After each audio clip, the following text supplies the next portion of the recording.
close one or the other. And I don't think I need to tell you, you're not going to save any money if you maintain the same system. I believe the county district library will be asking for a tax increase shortly to finance independently the district library, which would get it off the books, if you will, from the county.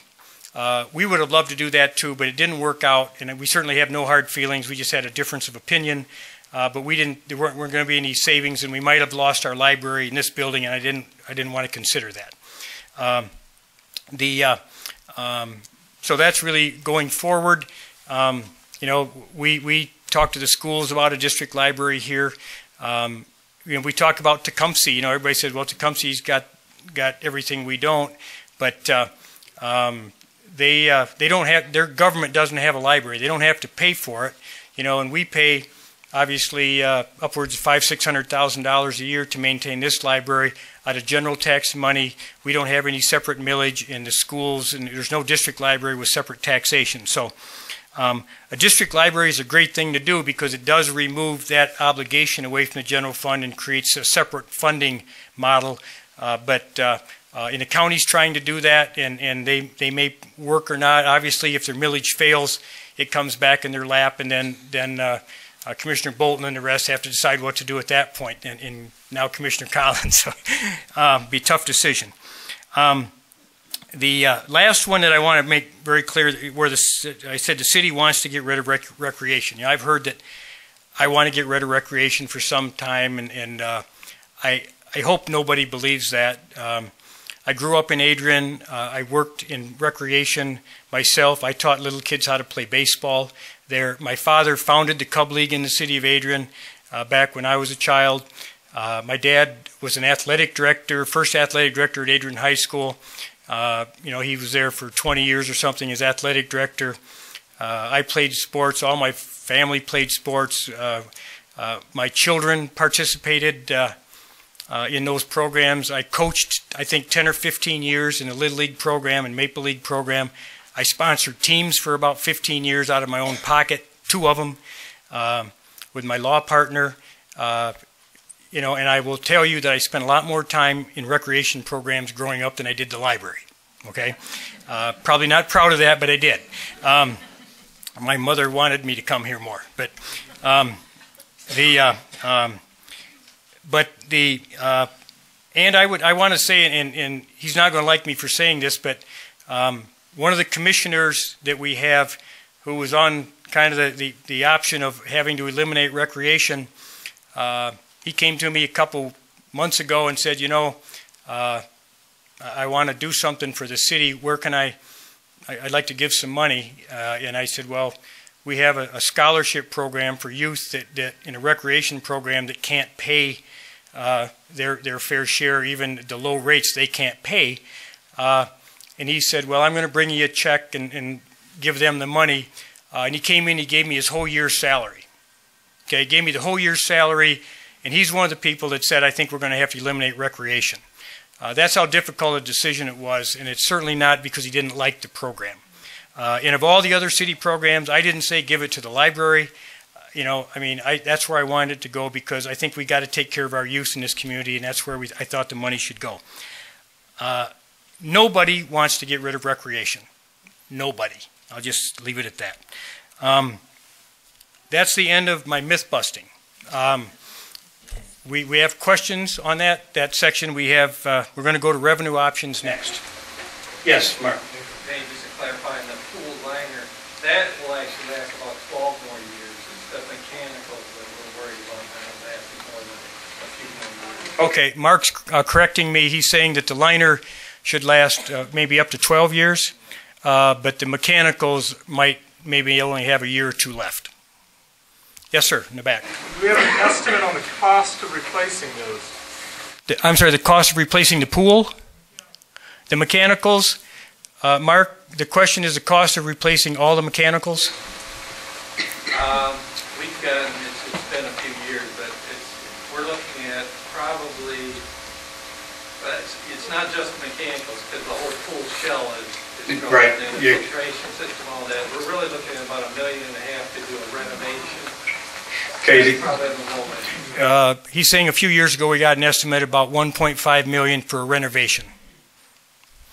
A new one, we've looked at going to a more of a splash park concept, which is popular as opposed to just pure lane swimming. But the estimates for new pools are, what, $2-3 million, I think. Did you have a Dustin? Just a second. I'm sorry. Just a second. I was going to say also too with the parks staying open, which is definitely accurate. The money though for parks would not, under my understanding, fee estate can only be used for non-recreation activities. So any of the ball diamonds and that kind of stuff would not be maintained anymore. That is correct. The statement was that the parks would remain open, but the diamonds would not. We can't use fee estate money just to take care of ball diamonds. If people wanted to use it, like for a tournament or something, we would have to charge you to use the diamonds. If you wanted to use them, they'd be available, but I don't think we're going to put a lot of money into renovating them as we have in the last few years with irrigation and new diamonds. There was a question, I think, back.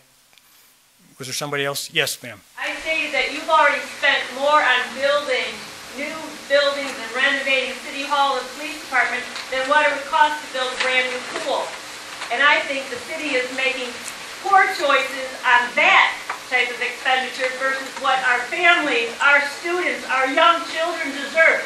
$2 million for a new pool is nothing. It's a drop in the bucket from what you've already spent for the city for a new building. I just think your priorities are so self-centered at your age and the age of our commissioners that you're not even looking at what the younger generation needs. And I think you are to blame across the board. You all should look in the mirror at yourself and find out where you're wasting the money. Okay, the statement was that the city has been wasting money and should have stayed in the old building and not fixed it.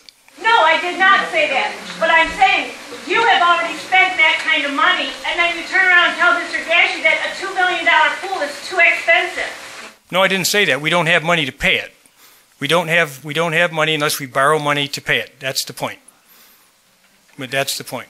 Yes, Dr. Paul. According to the statement that comes out of here, you did spend $6.7 million in the fiscal year 2009-2010 for these buildings that she's speaking of. And every year through the fiscal year 18 and beyond, we're looking at $500,000 a year for that money. Not for that money. We refinanced all of the question was that we borrowed money for this city complex, which is true. We've refinanced the entire city debt, and the debt costs about a little over $100,000 a year more than the debt we had before we started. And I think I just showed you we're saving about $50,000 on utilities. So it does cost a little bit more. $50,000 a year for 10 years, $50,000 versus $6.7 million. And let me just add that the City Hall, the city chambers, the new police station, this was a brick building that you tore down and put the police department. It was not. It was not a brick building. It was a block building. But go ahead. And you also paid $1.2 million for the Marvin Farm, which is on West Beecher, that you just quickly rezoned. That is true. The city, not in the last 5 years, probably 10 years ago, they did buy the Marvin Farm. 2003. Okay, 2003. That's true. Okay, any other comments? Yes, sir. You're telling me that $800,000 on a city chamber building is okay, but then $1.5 million for a brand new pool for our kids is not? Nope. Where were the commission meetings held before the new chambers building was built? In the old city hall. And why isn't it held there now? No room. No room. Yes, David.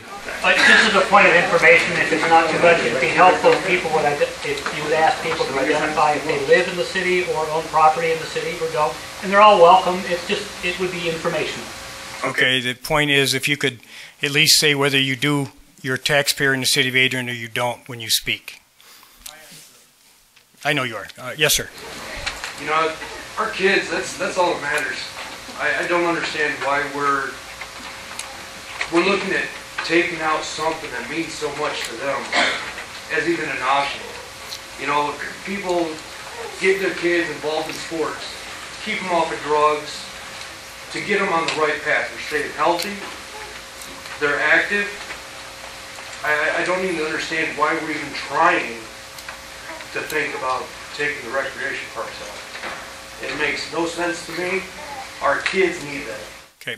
Through hard times right now as adults. We need to do something for our kids. I agree. The statement is that it's a bad time, obviously, to cut recreation, and we need to do something for our children. I agree 100%. Other questions, comments on this part? Yes, sir. How old was the city hall that was torn down? It was built about 1970.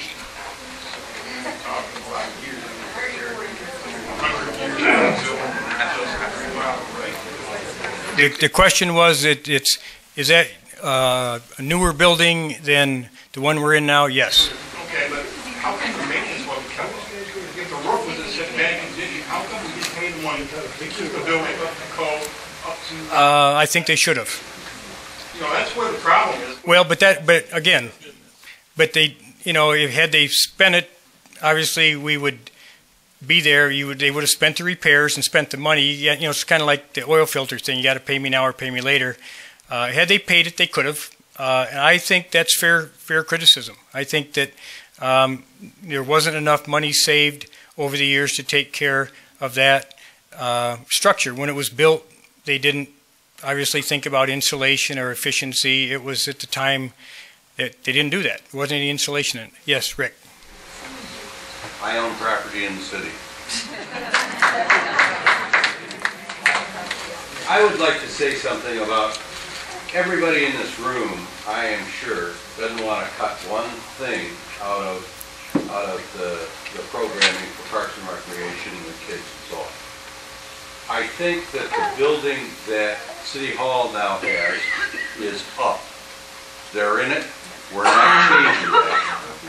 And so my sense is, instead of us rehashing that old stuff, what we need to do is find a solution on how to fund Parks and Recreation and fund the library and keep the city running until our economy really does come back. That's the issue at hand.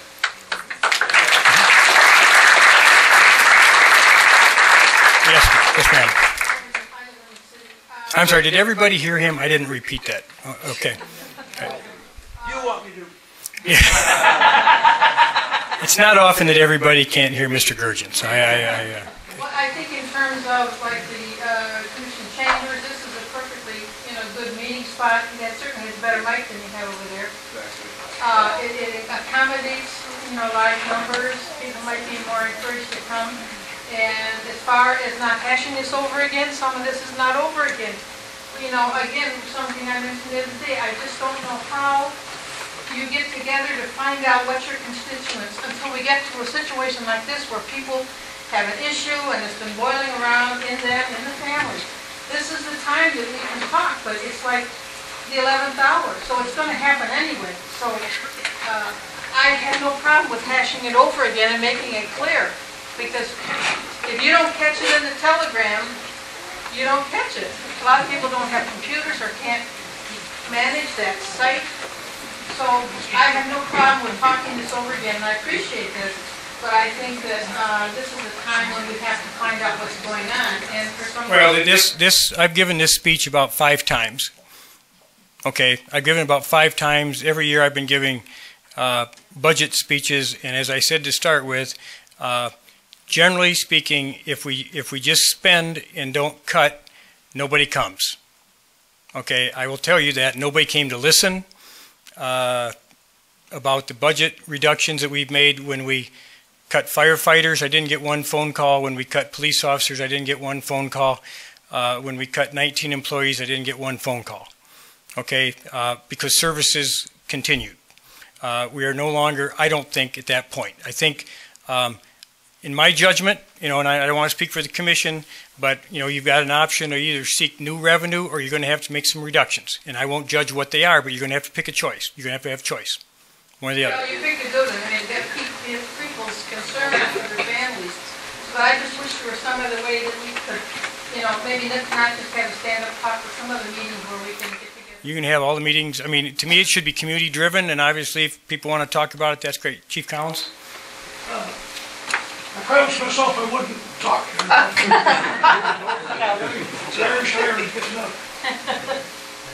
As to building a new police department, I'll tell you what Dane said earlier is true. I had a drawer in my desk. I am a property owner in the city. To let everybody know I'm the recently retired police chief. Well, I could not open one of the drawer in my desk because we had to have electrical stuff to get it out. We were storing evidence in that police department in 5 different locations because we didn't have the space. The police officers, Vince, will you stand up here? The police officers are eating their dinners and their meals on the same tables that we were processing evidence from chemicals. These guys didn't have room for training. They didn't have room for education. Their lockers wouldn't hold a uniform. And if you don't think they deserve to take a look at that uniform, those guys write you a blank check every single day. And that blank check says, I'll give you my life if I have to. Those cops deserve that.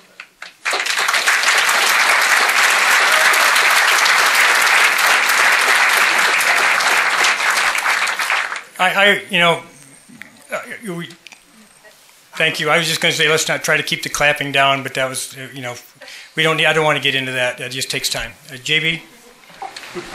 I'm Jim Berryman, and yes, I do live in the city of Adrian. And it's very difficult, really, for me not to be here, but to get up and speak. One, because, not to speak, I never have a problem with it.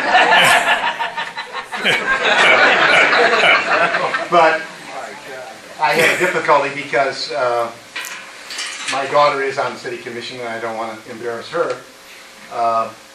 And I'm also a former mayor, so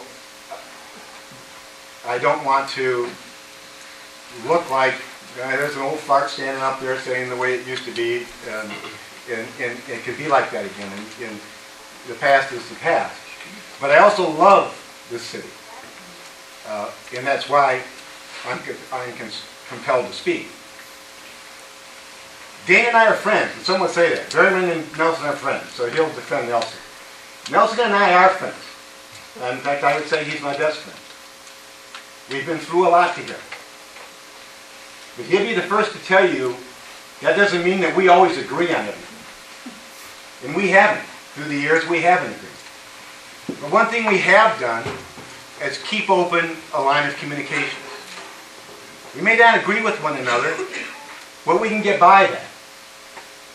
And I don't want to give you a long talk, but I can tell you I have to tell you a little bit of why I came is because the city of Adrian, what was so attractive about the city of Adrian is we had, and I say had because I think we've lost some of that, we had a can-do attitude.